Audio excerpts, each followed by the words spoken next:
আসসালামু আলাইকুম ভিউয়ার্স, কেমন আছেন সবাই? আশা করি ভালো আছেন। ভিউয়ার্স, আমরা যারা সোশ্যাল মিডিয়াতে কাজ করি তাদের বিভিন্ন ধরনের টিউটোরিয়াল মেক বলেন বা বিভিন্ন প্রয়োজনে আমাদের মোবাইলের স্ক্রিন রেকর্ডের প্রয়োজন পড়ে। এছাড়াও অনেক সময় পার্সোনালি অনেক কাজের জন্য আমাদের এই স্ক্রিন রেকর্ডের প্রয়োজন হয়। কিন্তু ভিউয়ার্স, এই স্ক্রিন রেকর্ডটা কিভাবে করতে হয় বা মোবাইলের যে স্ক্রিন রেকর্ডের সেটিংস অপশনটা আছে সেটা কিভাবে কাস্টমাইজ করে নিতে হয় সেটা আমরা অনেকেই ভালোভাবে জানি না। যার কারণে স্ক্রিন রেকর্ড করতে গেলে অনেক সময় আমাদের সমস্যার সম্মুখীন হতে হয়। দেখা যায় অনেক সময় হয়তো ভিডিওর কোয়ালিটি ভালো আসতেছে না বা অনেক সময় হয়তো সাউন্ডটাও ভালো আসতেছে না। তো ভিউয়ার্স, এই সমস্যার সমাধানের জন্য মূলত আজকের এই ভিডিও। তো ভিউয়ার্স, মূল আলোচনায় যাওয়ার আগে আমি আপনাদের রিকোয়েস্ট করব, আপনি যদি আমার এই চ্যানেলে নতুন হয়ে থাকেন তাহলে চ্যানেলটা অবশ্যই সাবস্ক্রাইব করবেন। এবং ভিউয়ার্স, আপনি যদি ফেসবুক পেজ থেকে আমার এই ভিডিওটা দেখে থাকেন তাহলে অবশ্যই পেজটা ফলো করে দিবেন। তো ভিউয়ার্স, আমরা চলে যাচ্ছি মোবাইল স্ক্রিনে। তো ভিউয়ার্স, প্রথমে আমাদের যে কাজটা করতে হবে সেটা হলো এই সাউন্ড স্ক্রিন রেকর্ডারটা আসলে কোথায় থাকে সেটা আমাদের খুঁজে বার করতে হবে। অনেক সময় কিন্তু আমরা এই স্ক্রিন রেকর্ডারটা কোথায় আছে সেটাই খুঁজে বার করতে পারি না। তো এক একটা ফোনে কিন্তু আসলে এক একভাবে এই স্ক্রিন রেকর্ডারটা থাকে। তো আমি আপনাদের দেখাবো যে সেটা আপনারা কিভাবে প্রথমে সহজে খুঁজে বার করবেন। তো ভিউয়ার্স, এর জন্য আমাদের প্রথমে ফোনের উপরের যে স্ক্রোল বারটা আছে বা মেনু বার, উপর দিক থেকে নিচের দিকে ভাবে টেনে নামাবো। তো ভিউয়ার্স, অনেক সময় দেখা যায় যে ফোনের এই সামনের যে অপশনগুলো আছে সেখানে কিন্তু অনেক সময় স্ক্রিন রেকর্ডারটা থাকে, বাট কিন্তু কোনো কারণে যদি আমরা এটা খুঁজে না পাই তাহলে সেক্ষেত্রে আমরা কি করব? এই যে উপরের যে ডান পাশে যে অপশনটা আছে পেন্সিলের মতো, অনেক সময় এখানে এডিট লেখা থাকে, অনেক সময় এখানে 3 ডট থাকে। তো আমরা এখানে ক্লিক করব। তো ভিউয়ার্স, এখানে ক্লিক করার পর আমরা কিন্তু এইখানে A to Z যতগুলো আপনার এই অপশনগুলো আছে সবগুলাই কিন্তু এখানে শো করতেছে। তো এখানে বিষয়টা হলো উপরের দিকে দেখবেন, উপরের দিকে যে অপশনগুলো দেখাচ্ছে সেটা হলো এই অপশনগুলো আমার অলরেডি মোবাইলের সামনের দিকে আছে। আর নিচের যে অ্যাভেলেবেল টগলস দেখাচ্ছে আর কি, এই টগলসগুলা নিচের দিকে, এবং এর ডান পাশে কিন্তু একটা প্লাস চিহ্ন আছে। অর্থাৎ এই প্লাসে যদি আমরা ক্লিক করি তাহলে এখান থেকে কিন্তু এটা সামনের দিকে চলে যাবে।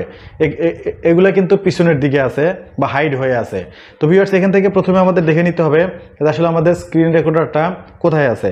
তো ভিউয়ার্স, এখান থেকে যদি আমি এভাবে উপরে নিচে স্ক্রোল করি তাহলে ভিউয়ার্স এখানে আমি দেখতেছি একদম নিচের দিকে আমার স্ক্রিন রেকর্ডারটা আছে। তো এখান থেকে কিছুই করতে হবে না, জাস্ট শুধু এখানে প্লাসে একটা ক্লিক করতে হবে। তো ভিউয়ার্স, দেখুন প্লাসে যখন আমরা ক্লিক করলাম তখন সাথে সাথে কিন্তু এই যে দেখুন স্ক্রিন রেকর্ডারটা কিন্তু এখানে চলে এসেছে এবং নিচের দিকে সেটা শো করতেছে। তো ভিউয়ার্স, এভাবে কিন্তু আমরা আমাদের ফোন থেকে যদি এই স্ক্রিন রেকর্ডারটা হাইড থাকে তাহলে এটা কিন্তু সামনের দিকে নিয়ে আসতে পারি। তো ভিউয়ার্স, এরপরে যে কাজটা করতে হবে সেটা হলো এই স্ক্রিন রেকর্ডারের যে সেটিংস অপশনটা আছে সেটা প্রথমে আমাদের একটু কাস্টমাইজ করে নিতে হবে। তো এর জন্য আমরা কি করব?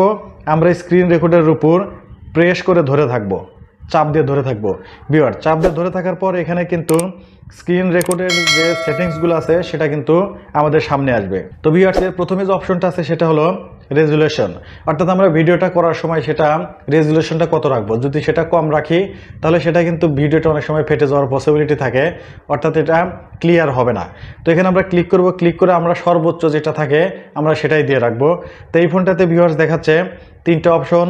তো এখান থেকে 1920x880 এটাই সবচেয়ে বেশি। তো এটাই বাই ডিফল্ট সেট করা আছে, তো আমি এটাই রেখে দিলাম। আপনারাও আপনাদের ফোন থেকে যেটা সবচেয়ে বেশি রেজুলেশনটা সেটাই কিন্তু এখানে সিলেক্ট করে রাখবেন। এরপরে ভিউয়ার্স, নিচে আছে ভিডিও কোয়ালিটি। ভিডিও কোয়ালিটিতে আসলে এখানে কিন্তু বিভিন্ন ধরনের ভিডিও কোয়ালিটি আছে।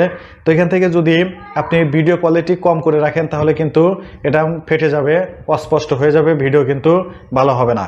তো এক্ষেত্রে আমি আপনাদের সাজেস্ট করব যে আপনার ফোনের মোটামুটি যে টপ লেভেলের যে ভিডিও কোয়ালিটি আছে সেটাই সিলেক্ট করবেন, বা বড় তার চেয়ে 2-1টা কম রাখতে পারেন। তো এখানে আমার সর্বোচ্চ আছে 60 Mbps। তো আমি এখান থেকে মোটামুটি 50 Mbps করে রাখছি। তাহলে কি হবে, আমার ভিডিও কোয়ালিটিটা অনেক বেশি বেটার হবে। তো ভিউয়ার্স, এরপরে যে অপশনটা আছে সেটা হলো ওরিয়েন্টেশন। ওরিয়েন্টেশনে এখানে আমরা দেখতেছি যেটা অটো সিলেক্ট করা আছে। তো আপনারা বাই ডিফল্ট যদি অটো সিলেক্ট করা থাকে সেটাই রাখবেন, কারণ এখানে আরও যে দুইটা অপশন আছে সেটা আছে পোর্ট্রেট অ্যান্ড ল্যান্ডস্কেপ। আপনি যদি পোর্ট্রেটটা সিলেক্ট করে রাখেন তাহলে আপনি যখন স্ক্রিন রেকর্ডটা করবেন তাহলে সবসময় সেটা এরকম লম্বালম্বি খাড়া হবে আর কি। আর যদি ল্যান্ডস্কেপটা সিলেক্ট করে রাখেন তাহলে আপনি যেভাবেই ভিডিও করেন না কেন, স্ক্রিন রেকর্ডটা করেন না কেন, সেক্ষেত্রে কিন্তু এটা খাড়াখাড়ি না হয়ে এটা এইভাবে মানে শোয়ানো হবে আর কি, ডানে বামে হবে আর কি। তো এই জন্য আপনারা এটা যদি বাই ডিফল্ট অটো থাকে তাহলে সেই অটোটাই সিলেক্ট করে রাখবেন। তো ভিউয়ার্স, এরপরে যে অপশনটা আছে সেটা হলো সাউন্ড সোর্স, অর্থাৎ এই সাউন্ডটা কীভাবে নেবেন, সেটা কি মিউট থাকবে নাকি মাইক থেকে নেবেন। আর নিচে যে অপশনটা আছে সেটা হলো সিস্টেম সাউন্ড। সিস্টেম সাউন্ড বলতে এটা অটো বোঝাচ্ছে আর কি।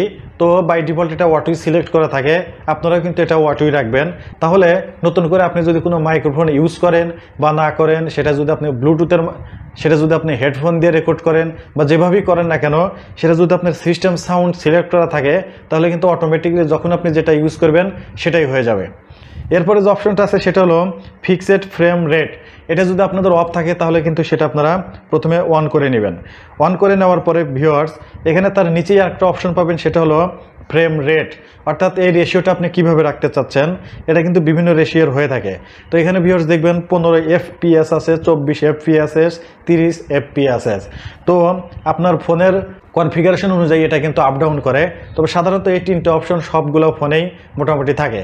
তো এখান থেকে আমরা সর্বোচ্চ ভালো রেজাল্ট পাওয়ার জন্য আমরা 30 FPS এটা সিলেক্ট করে রাখবো, তাহলে কিন্তু আমাদের ভিডিও কোয়ালিটি ভালো হবে। তো ভিউয়ার্স, এরপরে যে অপশনটা আছে সেটা হলো লক স্ক্রিন টু এন্ড, অর্থাৎ আপনি যদি এটা অন করে রাখেন তাহলে আপনি যদি এই পুরো সিস্টেমটা মিনিমাইজও করে দেন তাহলে এটা কিন্তু আপনার স্ক্রিনটা লক হওয়ার পরেও এই যে স্ক্রিন রেকর্ডের যে আইকনটা আছে সেটা কিন্তু আপনার মোবাইলের স্ক্রিনের উপর শো করবে। আর যদি এটা আপনি অফ করে রাখেন তাহলে কিন্তু এখান থেকে সিস্টেমে যদি আপনি এই স্ক্রিন রেকর্ড থেকে বের হয়ে আসেন তাহলে কিন্তু এর আইকন আর স্ক্রিনের উপর শো করবে না। তো আমি এটা অন করে রাখি, আপনারাও এটা অন করে রাখবেন। তো ভিউয়ার্স, এরপরে যে অপশনটা আছে সেটা হলো শো টাচ গেস্টারেস। তো ভিউয়ার্স, এটা কিন্তু খুবই ইম্পর্টেন্ট একটা সেটিংস, অর্থাৎ এটা যদি আপনি অফ করে রাখেন তাহলে ভিডিও করার সময় আপনি যদি মোবাইল স্ক্রিনের উপর কোথাও টাচ করেন সেটা কিন্তু ইন্ডিকেট করার কোনো অপশন নাই, বা সেটা কিন্তু ইন্ডিকেট হবে না যে আপনি কোথায় এটা টাচ করতেছেন। বাট আপনি যদি এই অপশনটা যদি অন করে রাখেন তাহলে স্ক্রিন রেকর্ড করার সময় আপনি যদি নির্দিষ্ট কোনো লেখা বা নির্দিষ্ট কোনো আইকনের উপর আপনি ক্লিক করেন তাহলে কিন্তু সাথে সাথে সেটা একটা ডটের মতো করে বোঝাবে যে আপনি এখানে টাচ করছেন। তো যারা আমরা টিউটোরিয়াল মেক করি তাদের জন্য এটা ইম্পর্টেন্ট, সো আপনারা এটা অবশ্যই অন করে রাখবেন। তো ভিউয়ার্স, এরপরে যেটা আছে সেটা হলো শো বাটন ট্যাপস। তো এটা আসলে বাই ডিফল্ট অফ থাকে, তো এটাও আপনারা অন করে নেবেন। তো ভিউয়ার্স, এই ছিল মূলত স্ক্রিন রেকর্ডের A to Z সেটিংসের যে কাজগুলো থাকে সেগুলা। তো আপনারা আপনাদের ইচ্ছা মতো সেগুলো কাস্টমাইজ করে নেবেন, এবং এই কাস্টমাইজ করে নেওয়ার পরেও যদি আপনাদের কোনো প্রবলেম হয় তাহলে সেক্ষেত্রে অবশ্যই কিন্তু আমারে কমেন্টস করে জানাবেন। ভিউয়ার্স, ভিডিওটা যদি আপনার ভালো লাগে থাকে তাহলে অবশ্যই ভিডিওতে একটা লাইক দিবেন, এবং এই ভিডিওটা কিন্তু আপনি আপনার ফেসবুকে বা অন্যান্য সোশ্যাল মিডিয়াতে শেয়ার করতে পারেন, তাহলে আপনার পাশাপাশি আপনার যারা ফ্রেন্ড সার্কেল আছে তারাও কিন্তু ভিডিওটা দেখতে পারবেন। তো ভিউয়ার্স, দেখা হবে পরবর্তী কোনো ভিডিওতে। সে পর্যন্ত সবাই ভালো থাকুন, সুস্থ থাকুন। আল্লাহ হাফেজ।